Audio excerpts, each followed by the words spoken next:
Welcome to True You Ministries with pastoral counselor Stacy Echeverria. Stacy is a licensed pastoral counselor whose own journey has taught her the importance of having a safe place to discuss the harder issues of life. We are grateful that you've joined us for this week's broadcast. You can learn more about Stacy and her heartfelt desire to help people, much like yourself, who may be at a place of pain and confusion, by calling her at 626-461-3344. That's 626-461-3344. Or feel free to email her at info@trueyouministries.com.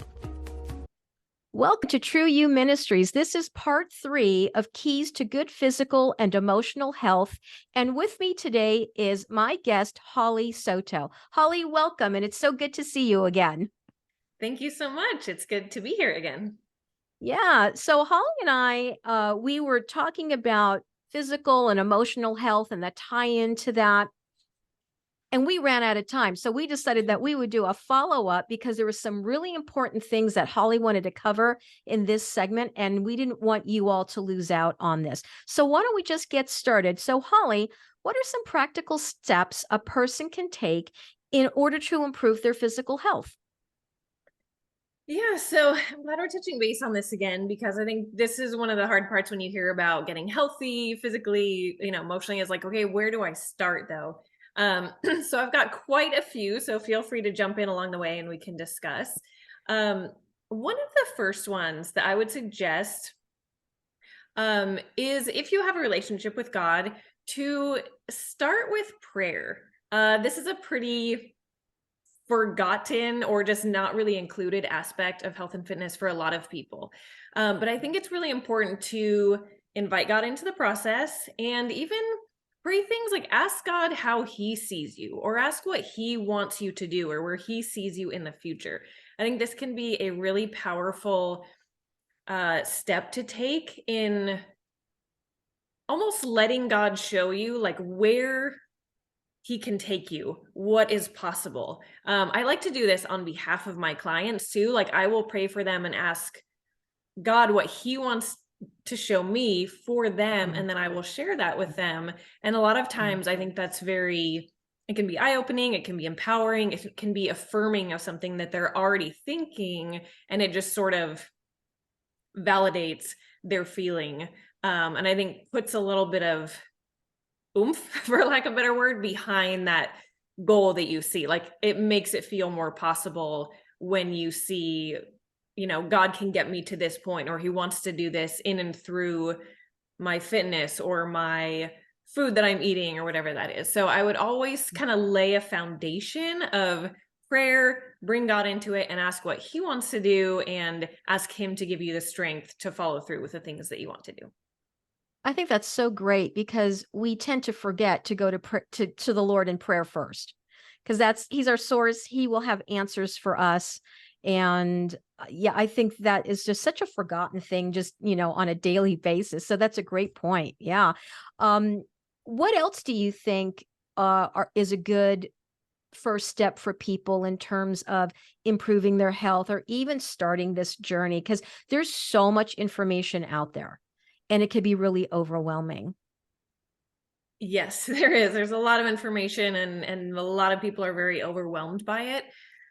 One of the key things I think that people can do is to, before you jump into maybe, okay, I'm going to start eating healthy, or I'm going to start a workout program, or whatever your goal may be, one of the things that you can do is to identify any obstacles that either have prevented you in the past from succeeding, if you've tried to, say, lose weight or follow a certain diet for other health reasons, or obstacles that you think could prevent you from succeeding.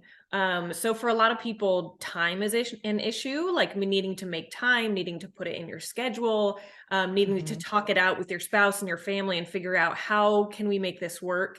For some people, it's a vacation, it's a wedding, it's a big event. Like, how can you plan ahead for that so that that doesn't throw you off, or feel like you fell off the wagon, or you don't go on vacation, gain 10 pounds, and then come back and feel discouraged? So kind of thinking through, what things are going to make this really hard for me, and what can I do now to kind of adjust for those things? What hasn't worked in the past? What can I change? Like maybe the diet was too restrictive in the past and you just couldn't handle it for more than a month or something. So maybe you need to change the way that you approach food this next time around. So I would spend some time, maybe journal down some of those things and make a plan for how you're going to try to get around those obstacles this time instead of letting them stop you. Right. I think that's really great. I know with my clients, and I work with clients in a different aspect, and that's their emotional health.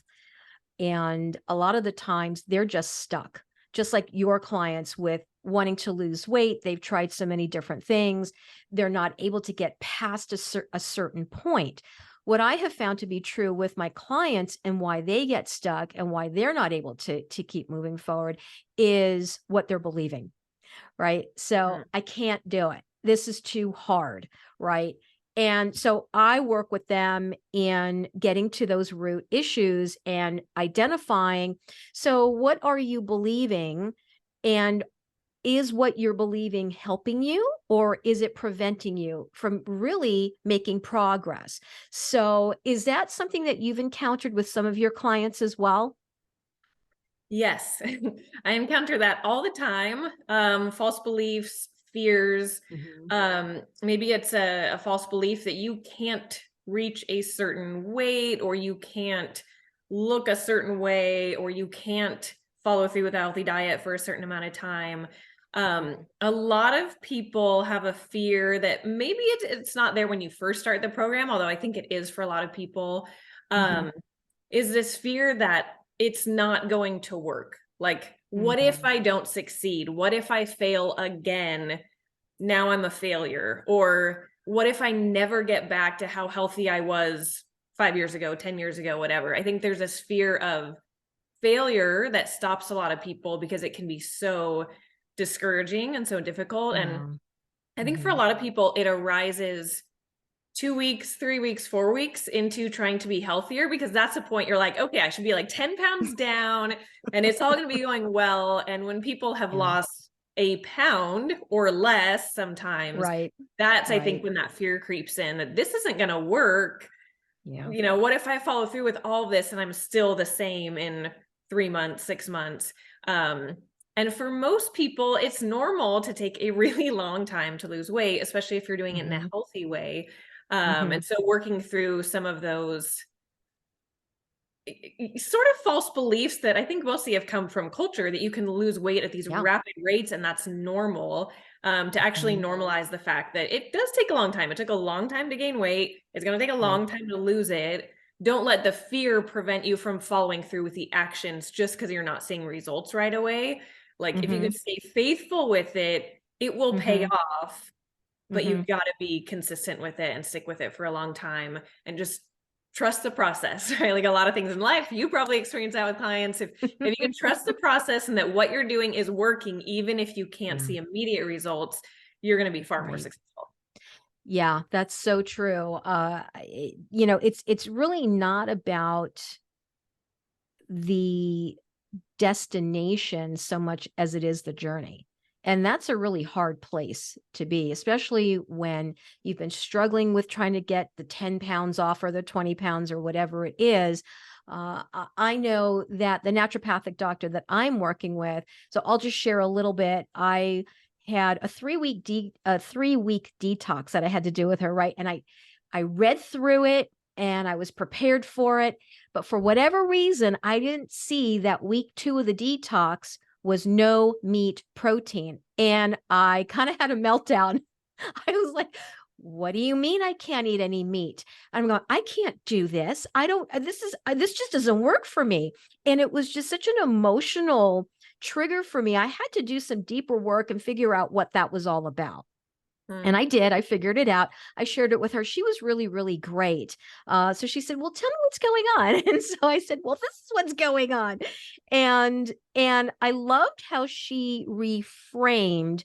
It's not about what you can't eat or what you can't do, but reframing it. And I do a lot of reframing with my clients, reframing it to this is what I get to do. instead, right? So reframing it from the negative and coming from that place of lack or deficiency, where how can we frame it for ourselves where there may be life and abundance in that? Yeah, I think that's huge. And that's something that I wanted to keep in mind to kind of touch base on today too. In the same way, again, with physical, they're always kind of mirroring each other, but Mm-hmm. that when you are trying to improve your health, it is a get to thing with God too. It can be Yeah. part of our spiritual lives, and it is a Mm-hmm. get to thing. Just like you, like going through a detox doesn't sound fun. That sounds like a have to No. thing. But if you can reframe it in, I get to help my body clear out toxins, I get to help Mhm. kind of reset my body to become really healthy and feel really good and figure out what's going on with it and cleanse it and all of these things. I get to go work out, I get to eat healthy food because these are going to make me feel so good, they're going to improve my Mhm. life, they're going to help me get to my goals. If you can look at it as this is a good thing that I get to do, I have the Mhm. ability to move my body Mhm. and go out and do these things and purchase these foods instead Yeah. of I have to do this, it's this heavy burden that makes it really hard. But I think that's really important to Yeah. reframe the process to be, Yeah. this is something I get to do and it's going to be really good for me, not, oh, this is a Right. horrible thing I have to do. Right, exactly. And the same thing with anyone that comes to me that they're struggling with maybe anxiety or stress, or maybe they're not able to control their anger and all of that, and whatever issues as that are a part of that. We live in a culture where we're looking at quick fixes, and there is that expectation that you said, where lose 10 pounds in 3 days. Well, that's insane to me, Yeah. because it's like, I mean, first of all, how healthy is that? And you'll end up gaining it back anyway, because that's not Yeah. sustainable. But it's the same thing with people that are wanting to do some counseling with me, that they've been struggling with an issue for so long. It Mm. is going to take time, at least a year, to uncover the root issues, to then start implementing some healthy ways of coping, because there are unhealthy ways of coping. And food is one of them. Substances are another. There's anger, there's being a workaholic, all these different ways of anesthetizing pain.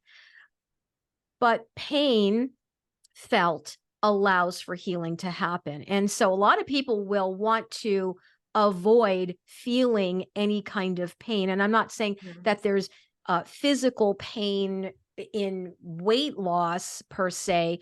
There is an emotional aspect to it. So we have to look at, when we're looking at making any kind of changes that are in the positive for us. I'm just thinking about this right now. There's a loss that happens that we have to grieve, and that is the way that we used to cope, the way maybe that we used to eat and maybe not exercise that got us to where we're at. There may be some medical issues. So there's losses in that also need to be dealt with on an emotional level as well. And maybe some of that could be an obstacle for people in moving forward, where they're not identifying there's some loss that's involved in this. But then I get to, again, I get Mhm. to.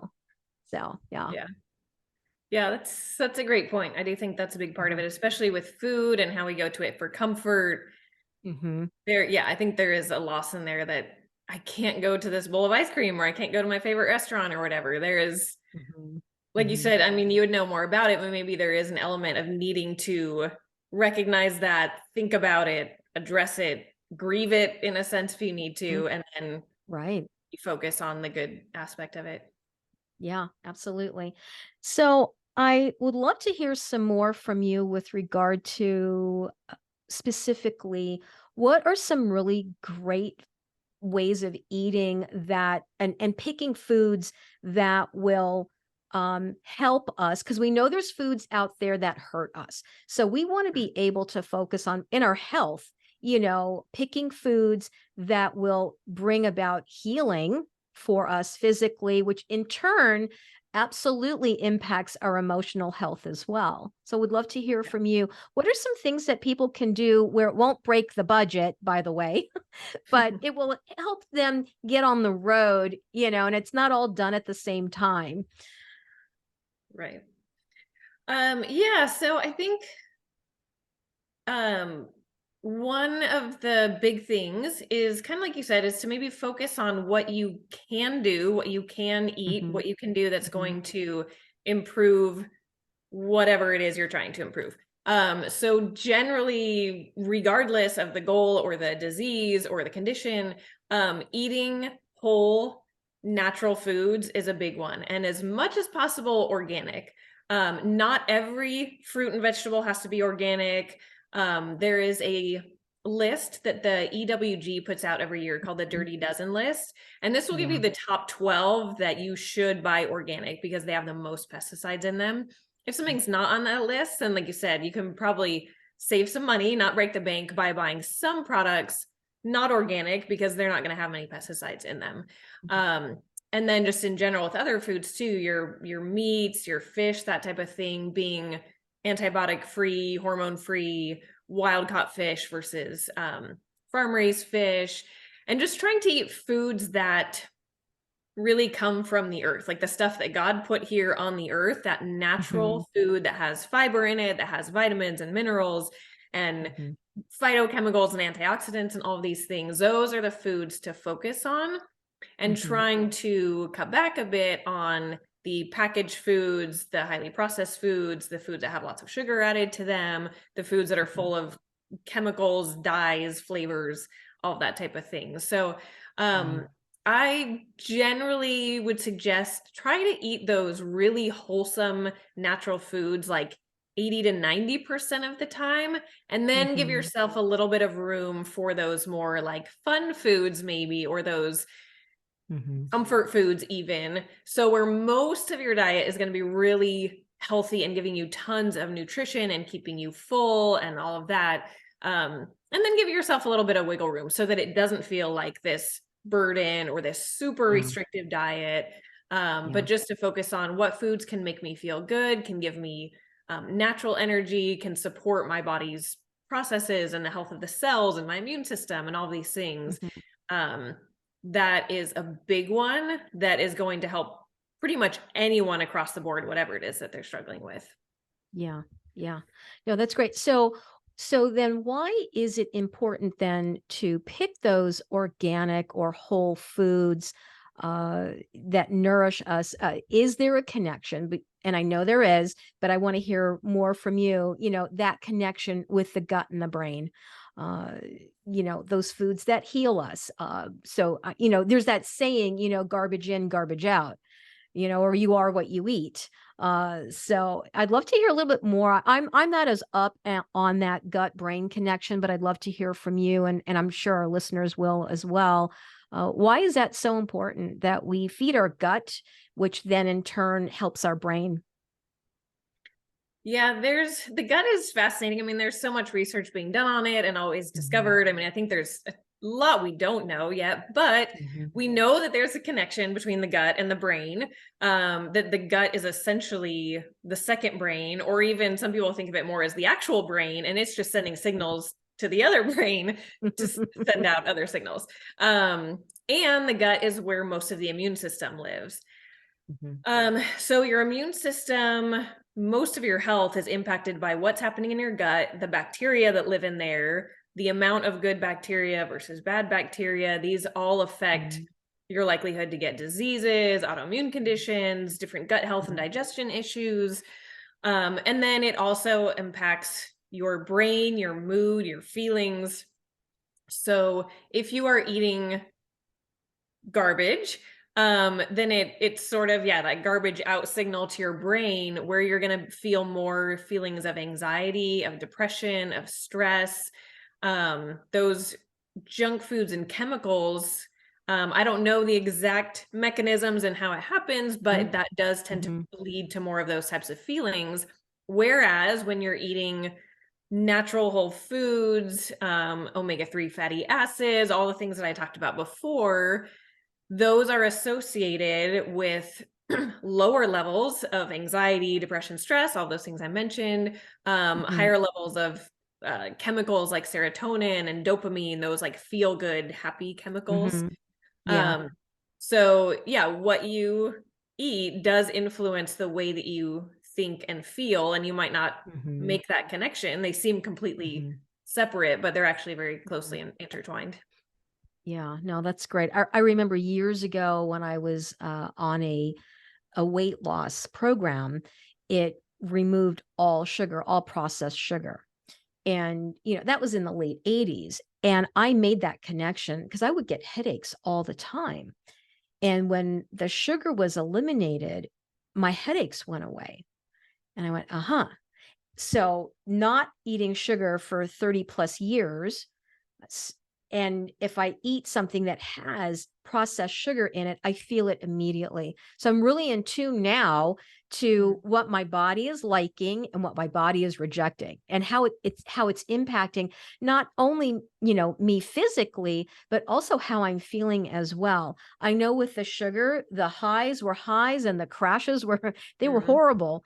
So and our bodies were designed by the Lord to heal itself. yeah. So I know that with a lot of the agriculture and the farming that's going on in our country and probably around the world, and I know there's a biblical aspect to this in the Old Testament, where not only does the Lord want us to have a Sabbath rest one day a week, but He also had a Sabbath year where there was no farming, none of that was going on. And yet people were able to still have everything that they needed because they were obeying what the Lord had called them to, was to not, farm on the land, let the land rest. And I know that Israel to this day still does that Sabbath year, which is Mm, really incredible. So I know we don't do that in the US. And so maybe some of even the organic foods that we get are depleted of some right. of the nutrients and the minerals that we're really needing.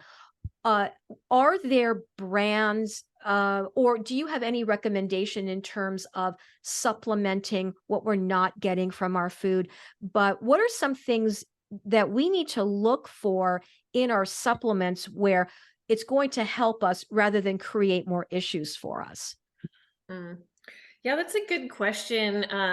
Yeah, because of farming practices, like you said, a lot of fruits and vegetables just don't have the same nutrients in them.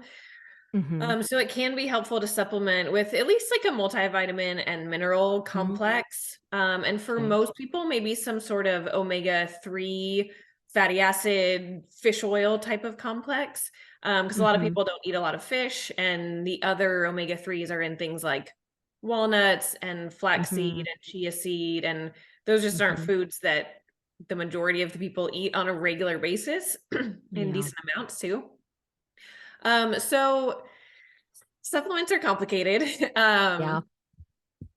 But I would look for, a good span of vitamins and minerals, like probably the majority of things. Um, it's hard because certain vitamins and minerals are, most people get plenty of them, where others we're on pretty short supply of. So iron tends to be low in people, but Mm-hmm. typically you want to take iron separately from pretty much anything else because it will essentially grab onto some of those other nutrients and pull them out of the body. So Oh, okay. most of the time, iron, if you're supplementing with it, should probably be taken separately. Um, and then calcium is another one that people tend to be low on, so that's a good one to Mm-hmm. have. Mm-hmm. Um, but, if it's just a multivitamin mineral, is just kind of making sure there's at least something of everything in there. You might have to do a little extra work and research, like, what are the RDAs, like the Yeah. recommended daily allowance of those things, and then Yeah. compare it to the bottle. Are they giving you 4 times the amount? You don't need that. That's too much. You can become there are toxic effects of too many vitamins and minerals. Right. So it's usually safer to go on the lower end of things, Mm-hmm. not overdo your vitamins and minerals. Mm-hmm. um yeah, beyond that, it's a little hard. You definitely need to talk to your doctor if there's things that you Yeah. are low on or you need to be careful about overdosing. But your general vitamin mineral supplement is probably pretty safe. But question should go to a nutritionist or a naturopath or something like that. Mm-hmm. Mm-hmm. Um, but with brands, the hard part is there's a lot of cheap stuff out there that most of it's just going to Yeah. come right out in your urine.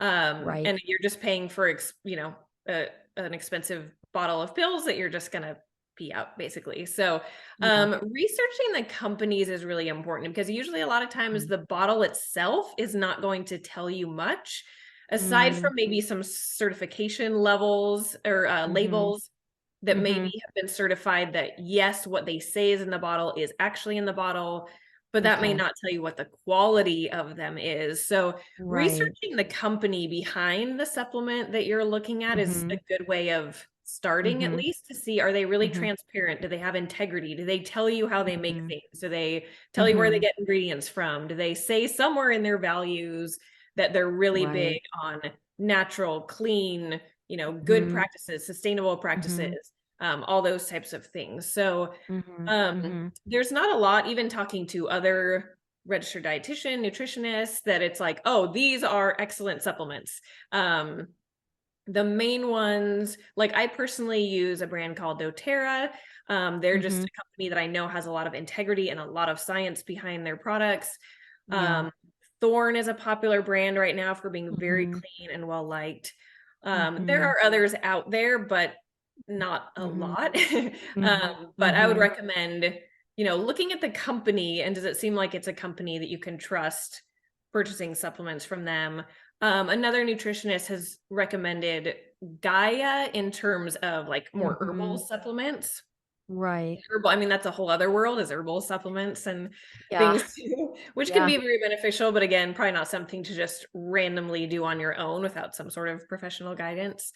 Right. Right. Um, so I don't know if that answered your question very well or just It complicated. no, it does. And I was wondering, and I haven't tried this out yet, but with the EWG app, if any of the supplements, if you scan it on the EWG, if it will show up, whether or not, it's an okay brand or stay away from it. I haven't tried that one yet. I don't know if you have. I don't know if you've seen any supplements on that app either. That's a good question. Now that you say that, I can't Yeah. remember if I've scanned supplements on Yeah. there. Yeah. I know they have a lot of research on the site that might help Hmm. point to good Hmm. companies, but I don't Hmm. know that I've tried that either. Yeah. Yeah. We'll have to do and Yeah. find out. I know. We'll have to do it. And I like, when you said in researching the companies and making sure that what is in the bottle is actually in the bottle. And I have to tell you, that is something that I think about all the time. I'm like, how do I know that what's in Right. my bottle is actually what's in my bottle and that it's going to really help me, So, all right, that's great. Is there anything else in terms of so we were looking at we talked about food, we talked about supplements. What about some basic exercise tips? Say someone who hasn't exercised in a while and they want to get back into it. I always, with my clients, whenever they're wanting to write goals, I'll tell them measurable goals, be realistic in your goals, especially when it comes to their prayer life or devotional time with the Lord. If they haven't been reading their Bible, I tell them it really isn't realistic to say that you'll spend 2 hours a day. Because you're not going to do it. So to set measurable goals where it will allow you to have consistency. So I would assume with exercising, it would be the same thing and not spending 3 hours a day in the gym, because who really has that amount of time? But what would be some basic tips in getting started with exercising for folks? Yeah, good question and good kind of tips that you added in there. Mhm. I agree that starting small and reasonable is really important. Like most Mhm. people should be working out at least 6 days a week, ideally seven, even if it's just kind of walking or gardening or that type of thing. But Mhm. most people aren't going to start with working out 6 days a week. It's too much. If you're like a very sedentary person, you're at a desk all day or on the couch most of the day, to start working out 6 days a week is a little too much. Like that might be the ideal long-term goal, but I almost never start people there. I usually suggest like, can you start with like 3 days a week? We'll start there and you can always add, but that's easier than starting at 6 days a week and burning yourself out within a month and then you're sick of exercise. So I would definitely, just like you said, like start with smart goals where it's what's reasonable, what's doable with the schedule that you have. Like you said, maybe an hour would be great. That's a great amount of exercise, but is that going to happen? Or are you going to go, oh, I didn't have time for the hour, so I did nothing. I always say like, at least if you can do 15, 20 minutes, do something rather than say you have to do an hour. And if you can't do an hour, you just skip the whole thing. Just do whatever you can do. So I would suggest people, if they're not exercising already, start with like 20 minutes a day. And walking is probably the easiest thing for anyone. Anyone is pretty good with, okay, I can go for a walk. And then maybe once you get in the habit of that, then maybe you can add in a day of strength training, or you can change one of your walk days to a walk jog day or a swim or a hike or something like that. And kind of start to build. You do want to do cardiovascular exercise like walking, swimming, running. You do want to do strength training. Strength training is very important. And a lot of people skip over that because all they ever want to do is walk and never go further than that. Strength training is really important for building muscle, boosting your metabolism, building strong bones, making all of life easier because now you can carry groceries and you can, get up and down off of chairs easily and just those, simple type of things. But again, it might be a little bit much to go start doing a 3 days a week strength training program. So it's important to do both, but to sort of ease into it, like I said, maybe 3 days a week at first, then maybe 4, then maybe 5, or maybe you start adding on and you do 30 minutes a day instead of 20. So I would agree. I would write down some realistic, attainable goals that you want to start with, and maybe do that for 3 or 4 weeks, assess where you're at, and then see if you can maybe add in a next step to kind of keep you going, keep you getting strong and healthy, and, depends on what your goal is. But those are 2 things that I would strongly recommend. And with strength training, it doesn't have to be you start at the gym with weight machines and dumbbells and all that stuff. It might be that you're doing calisthenics at home and you're just starting with squats and push-ups and pull-ups and planks and that type of thing. And like really get those nailed down, learn, the right form and how to do them. And once you've got that down, then maybe you can bring in weights. A lot of people tend to start like too gung-ho, and then they either get hurt or they get exhausted and then they don't want to do it anymore. So slow and steady and kind of a slow buildup, I think, is the best way to do it. Or they're really, really sore and they can't move for 3 days. Yes. Yeah. And then they don't want to experience that again. So it's like, well, I don't want to go back and do that same workout. Yeah. I know. That's so funny. And so I think that everyone's got 15 minutes a day where they can do something, where they can move their bodies. And I know that when I was working in LA, there was Echo Park Lake just down the street. So during my lunch hour, a coworker and I, we would go to that lake probably 2 or 3 times a week, and we would walk around at one time. That would be about 20 minutes, maybe 25 minutes. And then we still had time to get back and eat our lunch. So, for people that are feeling like or believing that they don't even have the time to even walk, if you're at work and you do have a desk job, maybe get a couple of coworkers to go with you. It's always more fun to exercise with someone else than to do it by yourself. So wherever possible, make it fun. Definitely. I agree with you. I think a big part of it is finding, what do you like to do? Do you like to walk with 5 people at lunch? Do you like to go to a group fitness class and meet other people and hang out? Do you like to do it alone? Do you like one-on-one with a personal trainer? Like, you might have to try different things, and you might realize like you hate working out at home alone, but you love Zumba class, or vice versa. You can't stand being in groups, but you love being at home with a YouTube video or something. You might love a challenge. Like, some people are very motivated by, say, doing like a couch to 5K program, or, I'm going to do a sprint triathlon, or I'm going to do a 5K walk, or, whatever, like some sort of challenge, or something even that you put money into and you have to commit to, like a race of some sort, Yeah. Yeah. having that for some people, or some sort of competition, works really well for Mhm. some people. So I think kind of Mhm. experimenting is good too, and figuring out what gets you excited, what gets you motivated, so you'll actually stick with it. Yeah, absolutely.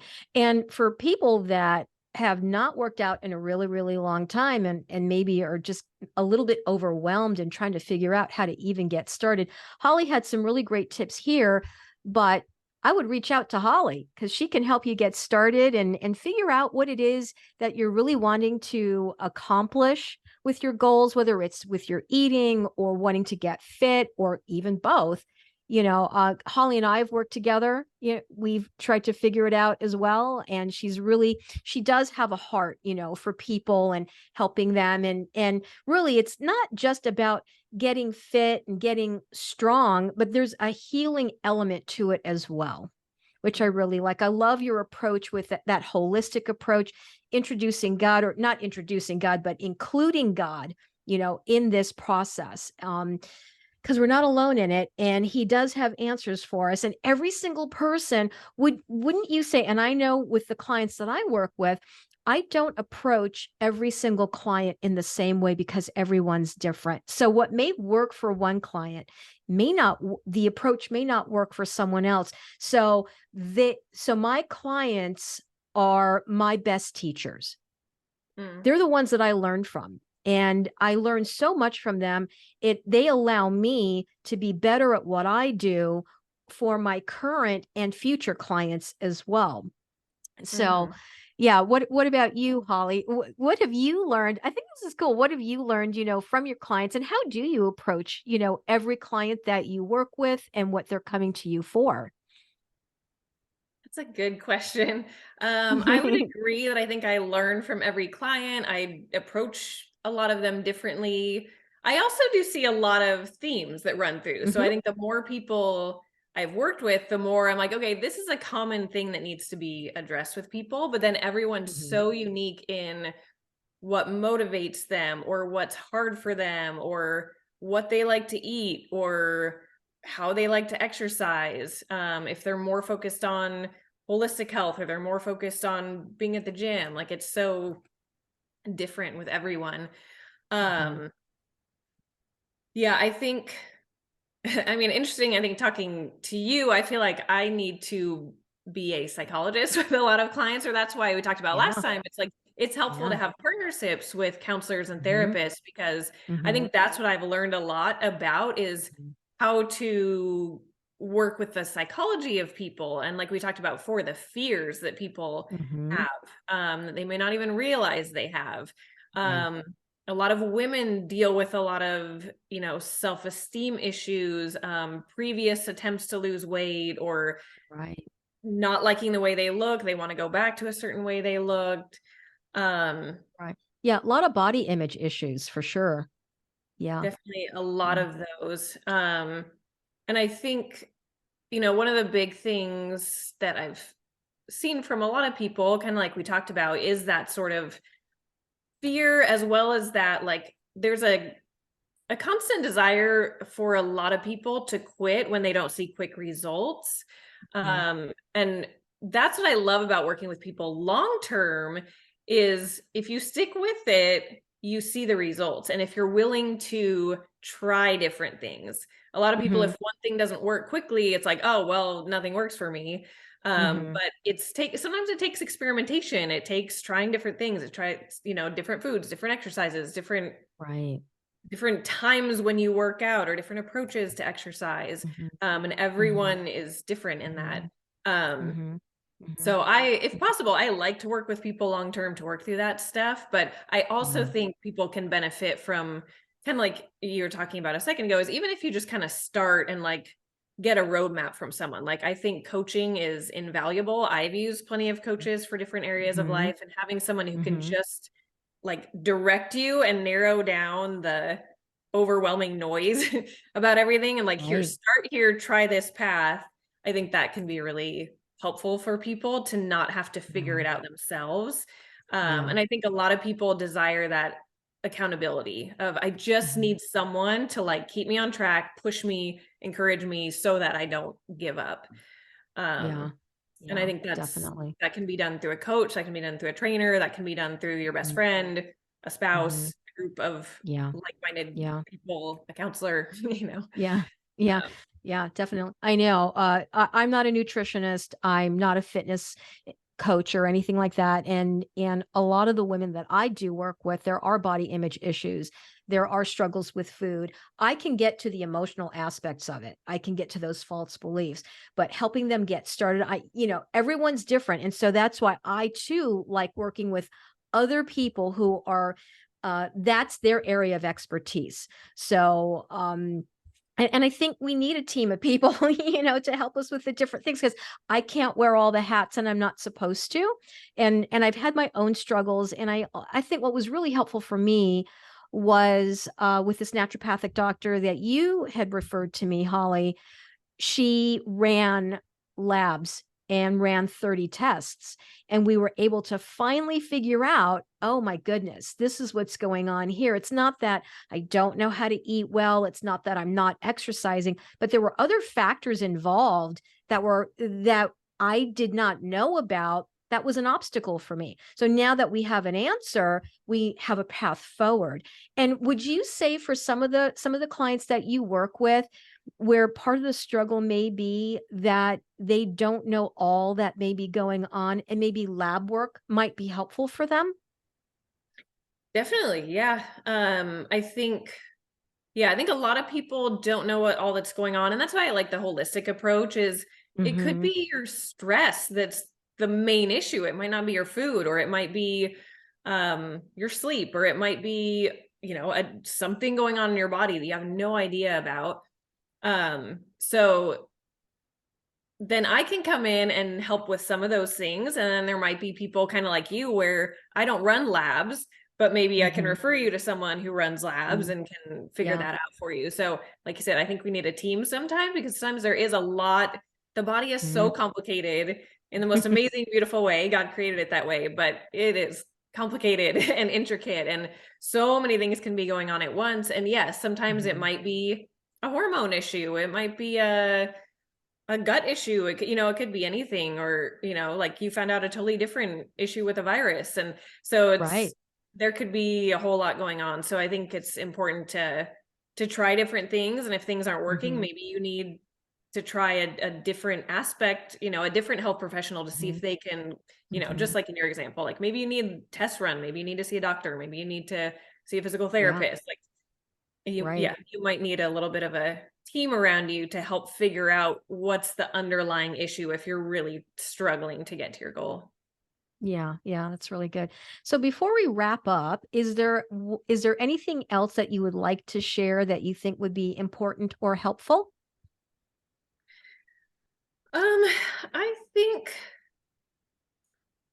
there's lots of things. I'll try and narrow it down. I think Mhm. that for me, at least recently, I think with, the clients I happen to be working with, and I think this applies across the board, and I've sort of already said it, but sticking with it, being faithful to your plan, to your program, or just to your goal. Maybe you're not following a specific program, but Mhm. um, kind of coming up with a plan, like those SMART goals that we talked about, facing your fears and continuing to persevere is really, really important, because big changes to our health, as you and I both know, is not a Mhm. quick fix. It just does not happen Right. fast, and it can so quickly be discouraging. And so I think it's important to normalize the fact that it takes a long time. Like you said with your clients, it might take a year to get deep Mhm. down to their healing. It might take a Mhm. year to get even halfway to your goal, depending on what your goal is. And that's totally okay and normal. And there's going to be ups and there's going to be downs. You might do 2 steps forward, 1 step back, but you got to keep moving forward. And if you can be consistent and faithful to that, I think not only will that give you results, but I think that is a big component of even the Christian life, is being Mhm. faithful to God and what he's called Mhm. you to persevering, Mhm. to enduring, to Mhm. building up your character in those ways. It applies to Yeah. far more than just what you're eating and how you're exercising and the healthy things that you're doing in your life. It applies to your spiritual life, your emotional and Yep. mental health, when you Mhm. learn how to stick with something, Mhm. dig into fears, figure out what they are, work through, all the emotions and all the things. But Yeah. most people give up too quick. And I think that's a Mhm. big takeaway that I would want people to really understand is like, Mm. even if it's hard, even if you're not seeing quick progress, keep pushing through. Just keep Mhm. doing the best you know how, get a coach if you need it, persevere until you get to your goal. Because most people will reach it if Mhm. they're willing to stick it out and to, Yeah. give it to God, bring him into the process, let him be your strength, Right. and bring other people around you to support you. Yeah. I love that. Run the race. Don't Yeah. sit it out, run the race, right?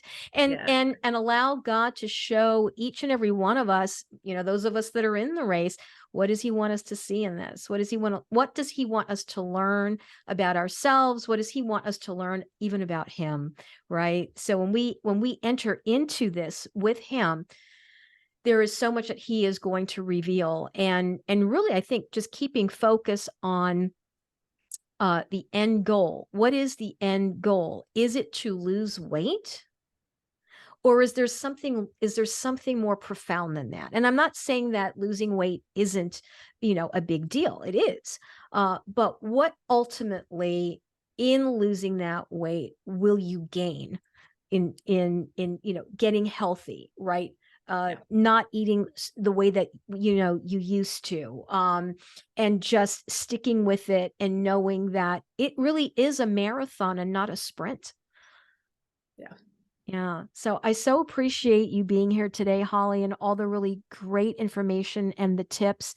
And underneath the video, there will be links to be able to contact Holly. Holly, do you give a free consultation at all if anyone were to call you to explore being able to work with you? I do. Yeah. So if you are able to put my email in Mhm. the show description, people can email me Yeah. there and get a free 20-minute consult to kind of learn more about Right. what I do, how we can work together, how I might be able to help you reach your goals. We can do that. And then additionally Mhm. on my website, I have a resources page. And if you Mhm. just maybe you're not quite ready for coaching, but you want just some guides and help, there's a bunch of free downloads. I have like goal setting guides and some different meal plans and grocery shopping lists and things like that. So that's even another place you could go if you just need like a little something to get you started. Mhm. Mhm. Those are both Mhm. available too. Yeah, I love it. All right. So I normally end the show with some scripture to encourage people that are either watching or they're listening. And let me see which one I'm going to do. Oh, yes, I love this. So Psalm 62:8. Trust in him at all times, O people. Pour out your heart before him. God is a refuge for us. I love that. All right. Well, thank you so much, Holly, for being here. And thank you to all of you that are listening and watching. And make sure you tune in next week. There's another great show on the way.